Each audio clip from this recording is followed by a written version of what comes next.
Buenas noches y bienvenidos a Signo Pesos, la economía al alcance de su pantalla. Estos son los temas claves de hoy. Jugada inesperada en el sector petrolero. La compañía Occidental de Colombia, una de las más antiguas en el país, anunció un acuerdo para vender sus 14 campos en tierra en Colombia. Les contaremos detalles de esta transacción y analizaremos el tema con el presidente de la agremiación de las compañías petroleras. Trabajadores en el rebusque. Así están muchos de los colombianos que han conseguido trabajo en los últimos meses. Analizaremos este panorama con el presidente de la compañía Manpower, quien de paso dará consejos para mejorar sus posibilidades de conseguir un trabajo formal. Influenciadores en cintura. La Superintendencia de Industria y Comercio expidió un manual de buenas prácticas que deben cumplir los youtubers, quienes son muy activos también en Facebook y demás personas con muchos seguidores en redes sociales. Les contaremos cuál es el objetivo de esta norma que viene con amenaza de multas.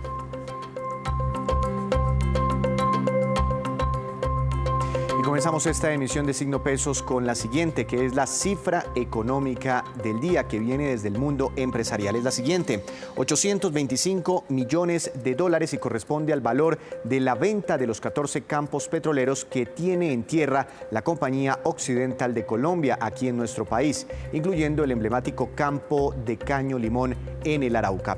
Esos campos pasan a manos del grupo inversionista Carlyle, uno de los más importantes del mundo con sede en Washington. La transacción quedará finiquitada a finales de este mismo año, mientras surgen algunos trámites legales de rigor. ¿Pero qué significa esta transacción entre Occidental de Colombia y el grupo Carlyle?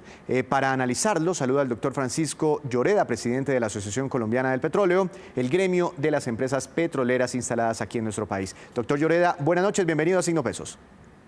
Buenas noches, Víctor, es un gusto estar con ustedes una vez más. Es una movida muy grande, aparentemente, doctor Lloreda. ¿Los toma por sorpresa? ¿Ya la venían venir? Este tipo de negocios son comunes en la industria del petróleo, más en una industria tan dinámica. Por supuesto que nos toma un poco por sorpresa. Es una sorpresa positiva desde el punto de vista de que el grupo Carlyle es una de las firmas de inversión más grandes del mundo, con activos por más de 260, 270 billones de dólares. Y yo no tengo la menor duda que es una señal de confianza de ellos en Colombia y en especial en el potencial del país en materia de hidrocarburos. Pero por el otro lado no puedo negar, Víctor, que me genera tristeza porque Oxy es una empresa muy querida en Colombia, lleva más de 40 años con nosotros, nos ha ayudado a desarrollar nuestros recursos hidrocarburíferos y por supuesto que el que ellos tomen la decisión de vender sus activos y sus proyectos en tierra firme me genera un poco de tristeza y pues porque es una de las compañías pues más importantes a nivel mundial. Esa es la situación. Doctor Lloreda, usted dice que recibe con optimismo y la verdad hay que destacarlo. Alguien que le meta así de una sola tajada a Colombia 820 millones de dólares, pues es un mensaje de inversión extranjera importante. Pero de otro lado, ¿no surgen preguntas de por qué otra empresa se quiere desprender de negocios importantes de nuestro país? Tal vez por algunas inquietudes, algo que no le haya gustado a esta compañía.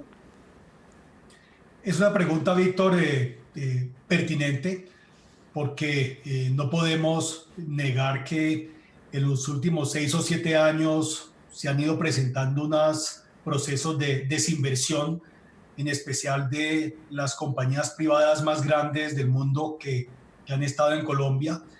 Y lo que hemos visto es que a lo largo de los años, pues eso ha ido ocurriendo. Pareciese que cuando hay unos momentos difíciles de la industria a nivel internacional y las casas matrices se ven en la necesidad de desinvertir en alguna parte, pues algunas de ellas lo primero que hacen es que desinvierten en Colombia. El año pasado, recuerden ustedes que Chevron Texaco le vendió sus activos Chuchupa Ballena a la empresa Jocol, que es del grupo Ecopetrol, y lo cierto es que pues las inversiones que tuvimos en Colombia hace varios años en el sector no son las mismas que tenemos hoy día. Entonces, no dudo, Víctor, que debe de todos modos llevarnos a preguntar por qué se están presentando estas situaciones, por qué hay empresas que están desinvirtiendo en Colombia cuando no lo hacen en otros países del mundo, al tiempo, repito, de aplaudir la decisión del grupo Carlyle de invertir en Colombia. Pero las empresas extranjeras, ¿qué les han manifestado a ustedes? ¿Qué no les gusta de Colombia puntualmente en el sector que usted representa? Les encanta Colombia y creen en el potencial en petróleo y gas que tiene Colombia. Infortunadamente, desde hace ya varios años, el nuestro es un país que ha perdido competitividad, es decir, ha dejado de ser atractivo.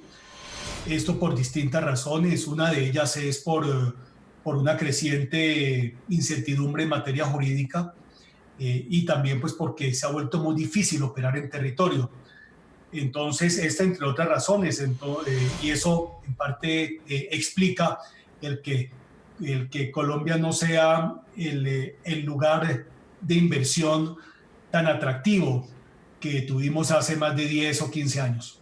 Doctor Lloreda, estos bloques que se vendieron todos en tierra, lo que llaman ustedes onshore, ¿qué tan importantes son para el país? ¿Son bloques que ya están produciendo petróleo o hay potencial de encontrar nuevos yacimientos? Ambas son áreas muy importantes, además porque Occidental, de la mano de su socio de tantos años, Ecopetrol, lo que nos ha enseñado en los últimos años es que es factible retomar unos pozos que parecían estar desahuciados y que estos vuelvan a producir. Un ejemplo de ellos pues, es el de Sir Infantas, que es donde inició la industria petrolera hace más de 100 años. Inició con 42 barriles, llegó un momento a casi 70.000 barriles, y si mal no estoy, debe estar hoy día alrededor de 60.000 barriles o más. Entonces, y ahora hay algo que a mí sí me parece de todos modos positivo, y es esa alianza de Oxy con Ecopetrol, que la encontramos no solo durante tanto tiempo aquí, en estos proyectos y en tierra firme, también en costa afuera, sino también en los Estados Unidos, donde pues Ecopetrol y Oxy han hecho una gran alianza para desarrollar hidrocarburos en yacimientos no convencionales en Permian. Entonces por un lado, extraordinario que un grupo como Carlyle decide invertir en Colombia. Son recursos muy importantes. Sin duda alguna se hace a una gran empresa, no tengo la menor duda al respecto. Una empresa además que ha trabajado con altos estándares y por eso pues me da pesar. Pero por otro lado, pues sí debemos preguntarnos qué es lo que está ocurriendo para que en los últimos 6 o 7 años se den este proceso de desinversiones en el país. Una última pregunta, doctor Lloreda, pues ya conocemos suficiente, pues porque lleva muchísimos años en Colombia, la trayectoria de Occidental y por todos esos negocios conjuntos con Ecopetrol. Pero ¿qué podemos decir del grupo comprador? ¿Cuál es su experiencia? ¿Ya había incursionado antes en nuestro país? Que yo tenga conocimiento, ellos no habían incursionado, invertido en Colombia. Ellos están sí si mal no estoy, en Brasil y no recuerdo en otro país de América Latina. Están sí en 6 continentes y tienen oficinas por todo el mundo. Estos son una firma de inversión. Entonces ellos lo que hacen es que compran la empresa, compran Oxy, toda la operación en tierra firme. Seguramente van a continuar operando con el mismo equipo, con la misma gente, que es además pues un gran equipo, por supuesto, pero eventualmente no se llamará Oxy, sino que tendrá otro nombre. ¿Cuál? No lo sé, pero eso se dará de manera gradual. Doctor Lloreda, muchas gracias por explicarnos la magnitud de este negocio. Que tenga una feliz noche. Muchas gracias, Víctor.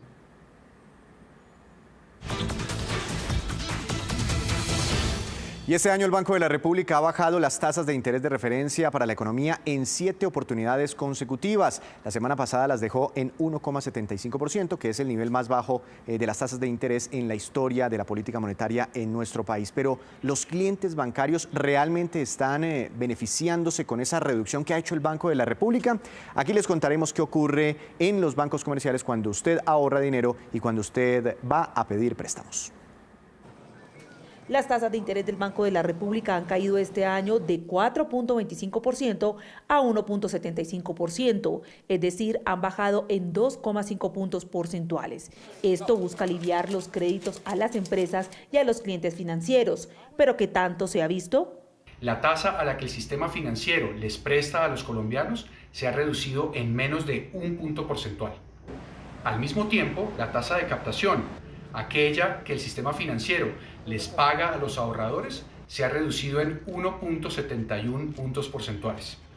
Esto significa que el margen de intermediación del sistema financiero ha aumentado y que podemos poner en duda la efectividad de la política monetaria en tiempos de crisis. Para algunos expertos, la remuneración que deben recibir los colombianos por sus ahorros son menores a lo que les cobran por los créditos, por lo que los bancos en tiempos de incertidumbre necesitan recursos para mantener la liquidez y enfrentar los posibles riesgos. Cuando sube la tasa de interés de política, las tasas de captación tienden a acompañarla y a subir.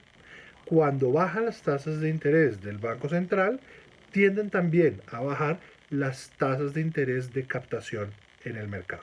En un ambiente de tanta incertidumbre también existen presiones para que los bancos estén reacios a transmitir estos recursos adicionales a los agentes privados y a veces, pues si lo hacen, están solicitando aumentos en la tasa que van a recibir porque están enfrentando un riesgo mayor de no pago. Para algunos analistas, las tasas de interés de los créditos comerciales, los créditos de consumo y de las tarjetas de crédito sí han bajado parcialmente, y eso se ha visto reflejado en las ofertas de los bancos para que los usuarios recurran a una compra de cartera que les alivia el costo y la cuota mensual. Otros expertos aseguran que una mayor reducción de la tasa de interés para los colombianos se verá reflejada hasta el próximo año. Más de 1 millón de ciudadanos están desempleados en Bogotá, pero lo que más preocupa es que casi la mitad de quienes sí tienen un trabajo son informales o están en el llamado rebusque. Las mujeres han sido las más golpeadas por los estragos económicos dejados por la pandemia. Yo trabajaba con una empresa de productos de aseo líquidos, manejaba 100 empleados y ahorita no estás manejando personal porque él quedó sin plata, quedó líquido como dicen. Y las ayudas del gobierno pues no le llegaron a él. Dijo, no tengo para pagar proveedores, menos no tengo para pagar empleados. Entre ventas ambulantes y el rebusque en Bogotá, lo que abundan son estas historias. Yo incluso antes de la pandemia yo tenía un trabajo formal. ¿Qué hacía? Trabajaba en un restaurante. Aunque el desempleo nacional empezó a bajar ubicándose en agosto en un 16.8%, en Bogotá sigue rodeando el 20% y miles de personas que habían perdido sus trabajos a causa de la pandemia ahora hacen parte de los trabajadores informales. A buscármela así porque no hay nada más que hacer, toca porque sabe que uno paga arriendo y ahorita ya no están dando, que esperemos que pase la pandemia, ahora lo sacan a uno. Ese desempleo descarta cualquier tipo de ocupación, bien sea esta formal o informal, con remuneración o sin remuneración. El comercio y el sector automotor fueron los más golpeados por las pérdidas de empleos durante la cuarentena. Para nuestro sector, que es un comercio que vive al día, pues fue un golpe muy grande porque no nos hemos podido recuperar. Y aparte de eso le sumamos los horarios en los que estuvimos el último mes, pues peor aún porque funcionábamos solo 4 días. Según el DANE, la brecha de desempleo entre hombres y mujeres es grave. La oportunidad siempre se la da más que todos los hombres por la cuestión de que a la mujer se le hace muy difícil un trabajo o algo así. ¿Por los hijos? Contratan más por los hijos, el tiempo, todo eso. Las mujeres en promedio en el país trabajan 4 horas de más en el trabajo doméstico no remunerado que los hombres y automáticamente eso genera ese estigma de vinculación de las mujeres. Los empleadores buscan acabar con estigmas que disminuyen el empleo para las mujeres. Esto ha ido cambiando poco a poco, generando que haya más aceptación y las personas se den cuenta que una mujer puede hacer mucho mejor la tarea que un hombre a la hora de inspeccionar, arreglar o verificar un vehículo. En la capital del país se han perdido casi 600.000 empleos más que en el mismo periodo del año pasado. ¿Y cuál es el panorama de la contratación de personal en las empresas colombianas? ¿Y qué puede hacer una persona desempleada para aumentar sus posibilidades de conseguir un trabajo formal? Para analizar el tema le doy la bienvenida al doctor Javier Echeverry. Él es presidente de la compañía Manpower Group Colombia, una de las empresas más importantes del país en asesoría sobre capital humano y selección de personal. Doctor Echeverry, buenas noches, bienvenido a Signo Pesos, un gusto tenerlo acá. Muy buenas noches, Víctor. Un saludo muy especial para usted y para todos los televidentes de Signo Pesos. Doctor Echeverry, entre abril y agosto, según las últimas cifras del DANE, se han recuperado un poco más de 3 millones de puestos de trabajo de los 5.400.000 que más o menos se perdieron cuando llega la pandemia a nuestro país. Pero vemos que ha habido una mayor recuperación del empleo informal que del formal. ¿Todavía están muy restrictivas las empresas a la hora de contratar? ¿Qué han visto ustedes? ¿Todavía muy frenadas? Fíjate, Víctor, que precisamente acabamos de liberar nuestra tradicional encuesta de expectativas de empleo, que lo hacemos de forma trimestral. En 43 países del mundo hacemos esta encuesta, incluyendo a Colombia. Y para el último trimestre de este año 2020, el 20% de los empleadores colombianos están pensando en disminuir sus plantillas de personal, contra un 10% que están pensando, tienen la intención de incrementarlo. Hay un 64% que van a dejar igual esos puestos de trabajo. Cuando sumamos 20 y 10 o lo restamos, tenemos una expectativa negativa neta de generar empleo, es decir, se va a reducir la generación de empleo en un menos 10% para el último trimestre. Digamos que es una cifra negativa, pero hay una buena noticia y es que es inferior a la expectativa negativa que se presentó en el trimestre de julio, desde julio hasta septiembre, donde ahí tuvimos un menos 19%. Entonces, como primera conclusión, realmente es que efectivamente se está reactivando el empleo, porque es una encuesta que se hace para el empleo formal. Quisiéramos que fuera muy rápido, pero sabemos que esto no va a ser de la noche a la mañana y por lo menos estamos viendo signos que además están alineados con el dato que acabamos de conocer sobre la reducción del desempleo en el país. Doctor Echeverry, ¿y cómo se han comportado los salarios? Porque seguramente mucha gente está recuperando puestos de trabajo, pero no sabemos si bajo las mismas condiciones que tenían antes, bajo los mismos ingresos. Mira, eso depende mucho de las habilidades de las personas, porque estamos viendo ambos panoramas. Esos oficios en los cuales, digamos, las habilidades son habilidades estándar.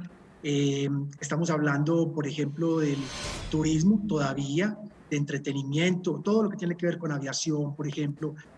Ahí estamos viendo que definitivamente sí se están disminuyendo, sobre todo horas de trabajo y posiblemente también salarios. Eso lo hemos visto, pero hay otro frente a nivel mundial y en Colombia que está relacionado con tecnologías de información, por ejemplo, no necesariamente ingenieros de tecnología, eso es un ecosistema muy grande donde hay diseño gráfico, donde hay, por ejemplo, marketing digital, todo lo relacionado con cloud, lo que estamos viendo hoy en día que está en demanda, que definitivamente no se redujo el precio de esos salarios y por el contrario, las empresas están buscando de manera, digamos, superior a lo que veíamos en el pasado, este tipo de oficios.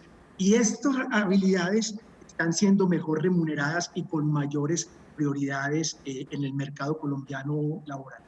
¿Qué debe poner en una hoja de vida una persona que esté interesada en conseguir un trabajo? Porque es algo muy importante, ¿no? No sé la foto cómo debe ser, debe ir foto o no hoy en día, qué datos personales básicos deben entregar toda la información, 3, 4, 5 páginas de hoja de vida, de experiencia laboral, ¿qué debe tener? Pues mira, Víctor, lo primero que debemos tener en cuenta es que conseguir un empleo, buscar un empleo, es en sí un empleo. Entonces le debemos prestar la suficiente atención, no es entregar una hoja de vida o salir corriendo a hacer una hoja de vida cuando alguien tal vez me comunicó que había una oportunidad en alguna parte. A nadie le van a ir a tocar la puerta a la casa a ofrecerle un empleo y eso implica muchas cosas, implica ampliar la red, el networking, la parte de los contactos.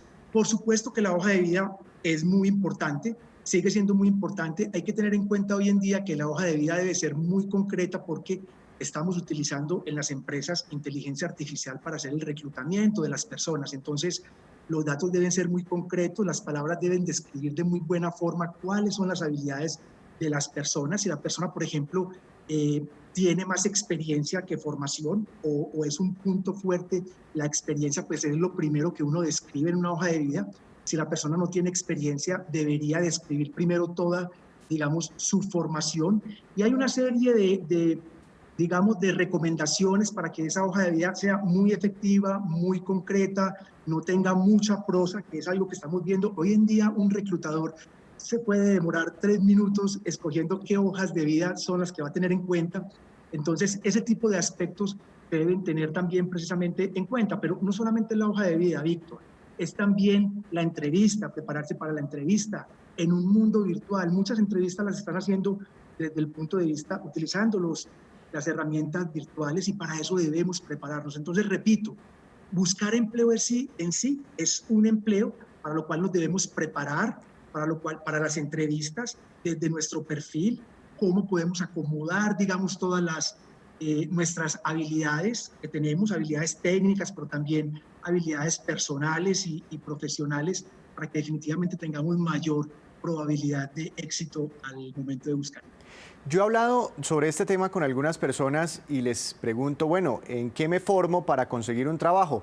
Y hay unos que dicen, no, fórmense en lo que usted quiera, en lo que usted le guste, para que sea feliz. Y hay otros que dicen, no señor, fórmese en lo que van a demandar las empresas en un futuro para que usted le vaya bien, tenga éxito y pueda ser feliz. Con la mano en el corazón, ¿usted qué le diría a los jóvenes, sobre todo en este momento que están pensando en estudiar algo?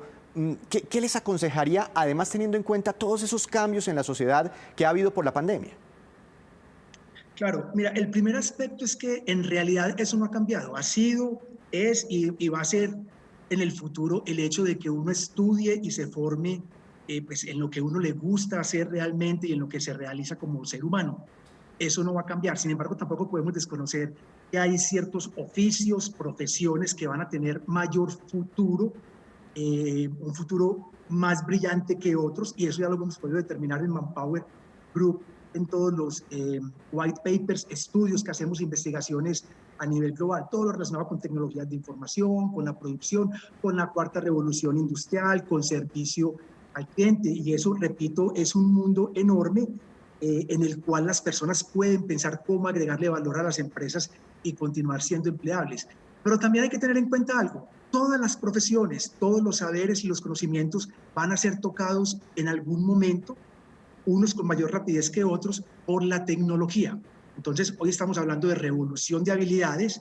Cualquier profesión, cualquier saber debe ser tocado por la tecnología, desde la persona, desde el profesional.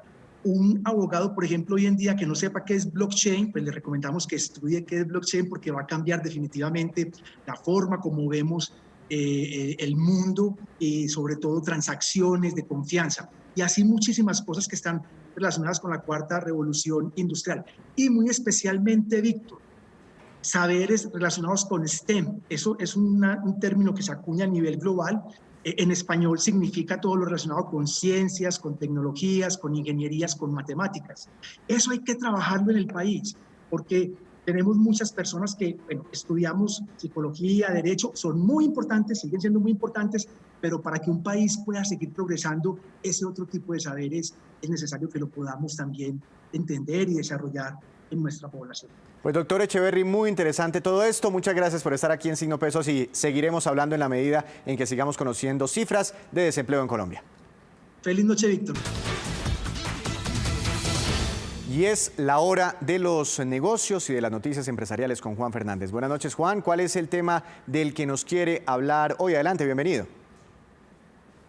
Víctor, buenas noches. Hoy voy a hablarle de negocios inmobiliarios y el desenlace de una historia que contamos aquí hace unos meses ya sobre Prodigy Network, la compañía que creó el colombiano Rodrigo Niño y quien murió en mayo de cáncer, pero que tuvo éxito en su momento en Colombia y Estados Unidos por promover y popularizar el modelo de crowdfunding o financiamiento colectivo que permite a un grupo de personas invertir en bienes raíces, comerciales, como hoteles o incluso espacios de trabajo colectivo. Pero la muerte de Niño dejó una incertidumbre en el futuro de la compañía, que de hecho venía mal después de haber recaudado 690 millones de dólares de 6.500 inversionistas, cientos de ellos colombianos. Así pudo desarrollar y promover 6 proyectos en Nueva York y 2 en Chicago. La novedad está con la preocupación de esos inversionistas por su capital.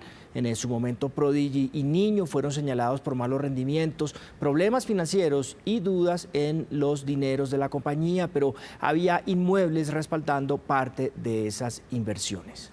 Juan, ¿y qué es lo nuevo que está pasando?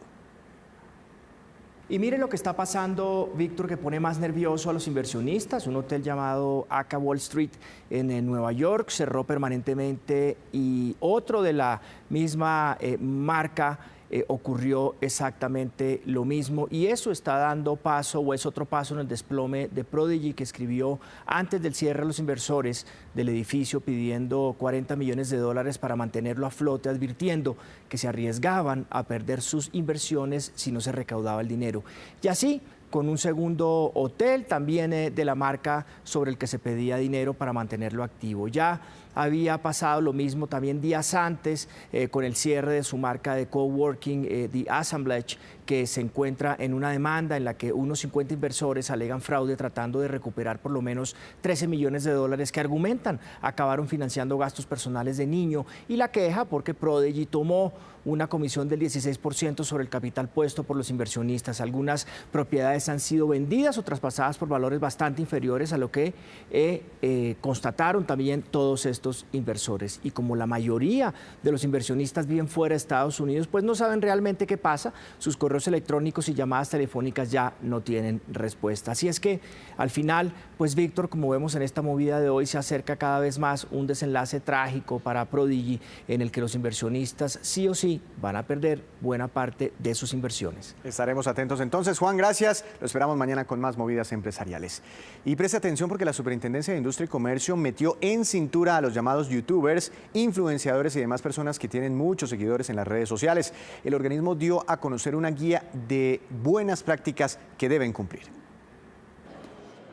Seguramente alguna vez usted se ha visto antojado de un producto o un servicio que ve por internet y que lo anuncia una persona a la cual usted sigue, le genera empatía o la admira.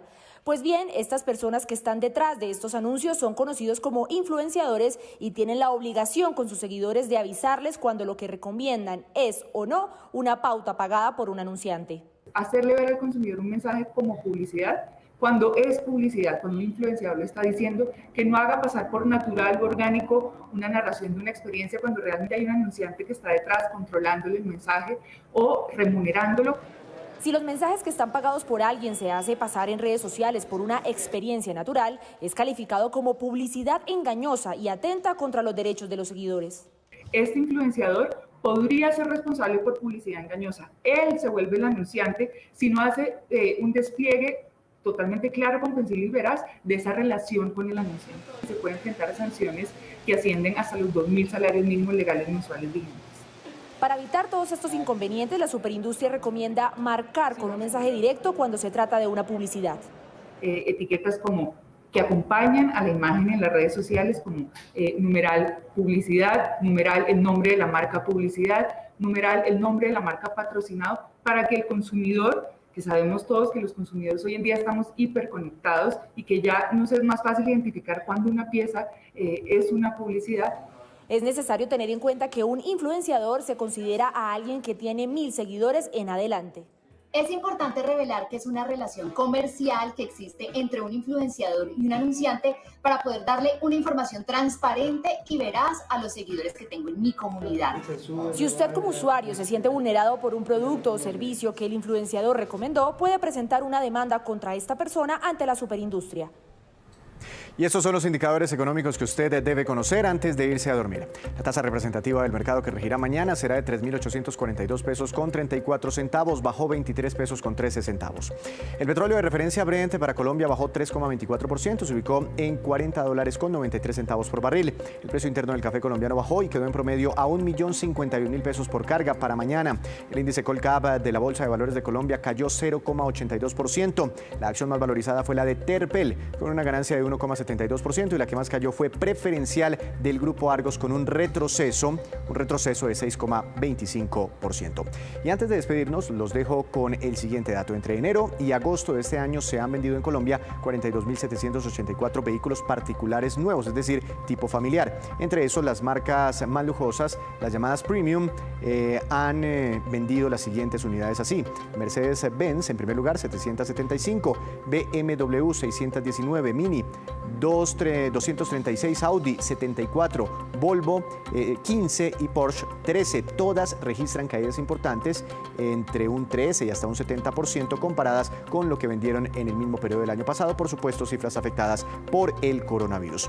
Así terminamos por hoy. Los esperamos mañana con una nueva emisión y toda la información económica que usted necesita saber. Esto es Signo Pesos, la economía al alcance de su pantalla. Que tenga una feliz noche.